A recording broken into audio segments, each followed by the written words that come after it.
ଶୀର୍ଷକ ଭଉଣୀର ଶୁଷ୍କ କଙ୍କାଳ।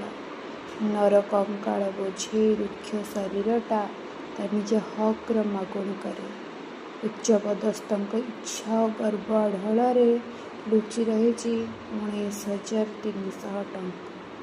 ଧୁ ଧୁ ଖରାବେଳରେ ଖାଲି ପାଦରେ ଚାଲି ଚାଲି ବାଳୁତ ଯାଏ ବାର୍ଦ୍ଧକ୍ୟ ଆସିଗଲା ସିନା, ହେଲେ ଇଚ୍ଛାର ଶୂନ୍ୟ କୋଠରୀ କୋଉ ଟଙ୍କାରେ ଭରି ପାରିଲା? ଅବିବାହିତ 2 ମାସ ତଳେ ଆତ୍ମା ସାଜିଥିବା ଶରୀରଟା ବାଧ୍ୟ ହେଇ କବର ଛାଡ଼ି ବାହାରକୁ ଆସିଛି। ତା ଗଳିତ ଶରୀର ପ୍ରମାଣ ଦେବାକୁ ଆସିଛି, ହଁ, ସେ ମୃତ।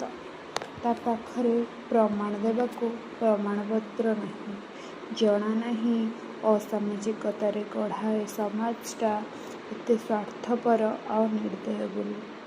ସେ ଯେତିକି ବୁଝେ ସେତିକିରେ ରଚିଦେଲା ନିଜ ଗ୍ରାମରୁ ବିଶ୍ୱଗ୍ରାମ ଯାଏ ଇତିହାସ। ଏ ଘଟଣା ଆଜିର ନୁହେଁ। ତାପରି ଶହ ଶହ ଜିତୁମୁଣ୍ଡା ଅପରାଧୀର ଅପରାଧରେ ସୁସ୍ଥ। ସରକାର ନା ସମାଜ? ଦୋଷୀ କିଏ?